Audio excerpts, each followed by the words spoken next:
നമസ്കാരം. വീടുകളിൽ പൂജാമുറികൾ ഏത് ഭാഗത്ത് വേണം, എങ്ങനെ വേണം എന്നുള്ള ഒരു വലിയ ടോപ്പിക്കാണ്. കാരണം വാസ്തുപരമായിട്ട് ചിന്തിച്ചു പോരുന്നു. ആദ്യമേ തന്നെ പറയട്ടെ, ഒരു വീട് എത്ര സെൻറ്റ് വസ്തുവിലാണ് നിൽക്കുന്നത് എന്നുള്ള ഒരു വിഷയം നാം ഏവരും ചിന്തിക്കണം. കാരണം ഈ വസ്തുവിൻ്റെ വലിപ്പം കൂടുന്തോറും നമ്മൾ വാസ്തു നല്ലവണ്ണം നോക്കി ചെയ്യണം. ദോഷം കൂടിക്കൊണ്ടിരിക്കും. വസ്തുവിൻ്റെ അളവ് കുറയും തോറും, അതായത് 10 സെൻറ്റ് ഇല്ല, 5 സെൻറ്റ് ഉണ്ട്, 2 സെൻറ്റ് ഉണ്ട്, 1 സെൻറ്റേ ഉള്ളൂ എന്നുണ്ടെങ്കിൽ ദോഷം കുറഞ്ഞ് ഇല്ലാതായി കഴിഞ്ഞു.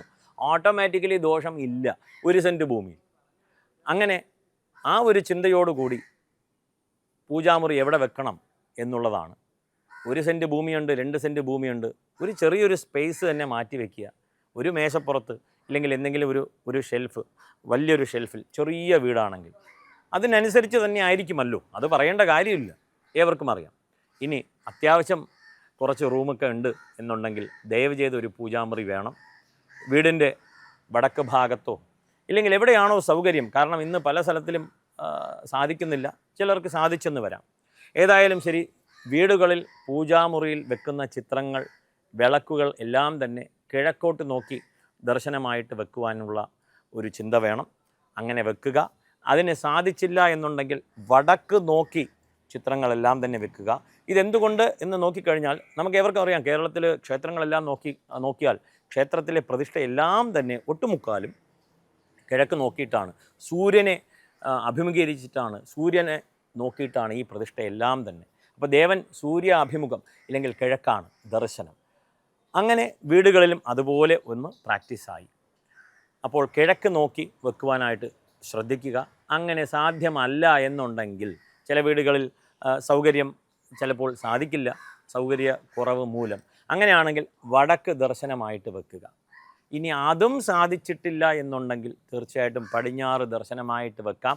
മനസ്സിൽ ദോഷം കൊണ്ട് നടക്കരുത്. നമുക്ക് ആവശ്യം എന്താണ് എന്ന് ചോദിച്ചു കഴിഞ്ഞാൽ, ഈ പൂജാമുറി കാണുമ്പോൾ തന്നെ മനസ്സിൽ ഭക്തി നിറയണം, ശ്രദ്ധ എന്നിങ്ങനെ ഒരു ചെറിയ വിഷയങ്ങൾ മനസ്സിലേക്ക് വരണം, ആ ചിന്തകൾ. അപ്പോൾ ഒരു കൊച്ചുകുട്ടി അതുവഴി നടന്നു പോകുമ്പോൾ ഭഗവാനെ ഒന്ന് കാണുകയാണ്, നമസ്കരിക്കുകയാണ്, അവിടെ തുടങ്ങി ധർമ്മബോധം. അല്ലാതെ 35-ാമത്തെ വയസ്സിൽ പോയിട്ട് ഒരു ഫോട്ടോയെ കാണിച്ചിട്ട് ഇതൊന്നും കുട്ടിയുടെ മനസ്സിൽ നമ്മൾ കയറ്റിയിട്ടില്ല. ഈ വലിയ വലിയ പഠിത്തമെല്ലാം കഴിഞ്ഞ് വന്നിട്ട് ജീവിതത്തിലേക്ക് കഷ്ടം വരുമ്പോൾ വൈ മീ എന്നുള്ള ഒരു ചോദ്യത്തിലേക്ക് വരികയാണ്.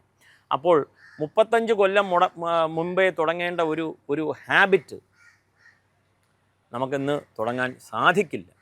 ആയതിനാൽ ആ ഒരു ഭക്തി, ശ്രദ്ധ ചെറുപ്പം മുതൽക്ക് തന്നെ കൊണ്ടുവന്നു കഴിഞ്ഞാൽ, ഒരു ചോദ്യം അദ്ദേഹം ചോദിക്കുകയാണെങ്കിൽ ആ ചോദ്യത്തിനുള്ള ഉത്തരത്തെ മനസ്സിലാക്കുവാനുള്ള പ്രാഥമികമായിട്ടുള്ള തലത്തിലുള്ള ഇൻഫർമേഷൻ ആ കുട്ടിയുടെ മനസ്സിലുണ്ടാകും. ആയതിനാൽ ആ ഒരു ആറ്റിറ്റ്യൂഡ്, ഭക്തി, ശ്രദ്ധ ഒക്കെ പൂജാമുറി കാണുമ്പോൾ ആ കുട്ടിയുടെ മനസ്സിൽ രൂപാന്തരപ്പെടുകയാണ്.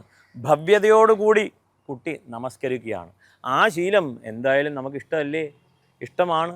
ഇതിൽ നിന്നെല്ലാം എന്താ പറയുക, ദുരഭിമാനം കൊണ്ട്, പുച്ഛം കൊണ്ട്, അവഗണന കൊണ്ട് മാറി മാറി മറ്റുള്ളവർ എന്ത് ധരിക്കും എന്നൊക്കെ ചിന്തിച്ച് പൂജാമുറിയെ ചുരുക്കി ഒരു ഷെൽഫാക്കി, ആ ഷെൽഫിൽ നിന്ന് ഒരു വിളക്ക് മാത്രമാക്കി, ഇനിയിപ്പോൾ വിളക്ക് കത്തിച്ചില്ലെങ്കിൽ ഇനിയിപ്പോൾ കൃഷ്ണൻ കോപിക്കുമോ എന്നുള്ള ചിന്തയൊക്കെ ആയി. എങ്ങനെയാണ് പോകുന്നത് എന്നറിയില്ല. ഇതെല്ലാം മനസ്സിൻ്റെ സൃഷ്ടിയാണ്. മനസ്സിൽ നന്മ സൂക്ഷിക്കുവാനായിട്ട് ഏവരും ശ്രമിക്കുക. നല്ല ചിന്തകൾ എന്ന് പറയുമ്പോൾ തന്നെ അവഗണന പാടില്ല എന്നുള്ളതാണ്. ഏവരും പൂജാമുറി നല്ല രീതിക്ക് സജ്ജീകരണമാക്കി എന്നും 10 മിനിറ്റെങ്കിലും നാമം ജപിച്ച് മുന്നോട്ട് പോകുക. ഏവർക്കും നന്മയുണ്ടാകും എന്നുള്ളതിൽ തർക്കമില്ലാത്ത കാര്യമാണ്. ഇത് 12,000 വർഷങ്ങൾ കൊണ്ട് തന്നെ ശീലിപ്പിച്ച് വന്ന ഒരു സിസ്റ്റമാണല്ലോ. ഓൾറെഡി ഇത് റിസർച്ച് ചെയ്ത് എല്ലാവരുടെ വീടുകളിലും ചെയ്ത് വന്നതാണ്. ഇപ്പോഴാണ് നാം എല്ലാം തന്നെ പലതരം സമൂഹങ്ങളെ വീക്ഷിച്ചുകൊണ്ട്, അതായത് ശരീരം ഇവിടെയും മനസ്സ് യൂറോപ്പിലും ആയിക്കഴിഞ്ഞു. അതുകൊണ്ട് നമുക്ക് അവരുടെ സിസ്റ്റത്തെ ഫോളോ ചെയ്യാനുള്ള വെപ്രാളത്തിൽ നമ്മുടെ എന്താ പറയുക, കയ്യിലിരിക്കുന്ന ആ നെയ്യ് ഇല്ലെങ്കിൽ രത്നം, ആ രത്നത്തെ ഉപേക്ഷിക്കുകയാണ്. പതുക്കെ തിരിച്ചു വരികയാണ്. എന്തായാലും ശരി, പൂജാമുറിക്കൊരു ഇമ്പോർട്ടൻസ് കൊടുത്ത് ഏവരും നിത്യവും 10 മിനിറ്റ് നാമജപം ആ ഒരു ശീലത്തിലേക്ക് മടങ്ങുക എന്നുള്ള ഒരു വിഷയം വീണ്ടും വീണ്ടും ഓർമ്മിപ്പിക്കുവാനായിട്ട് ആഗ്രഹിക്കുന്നു. നമസ്കാരം.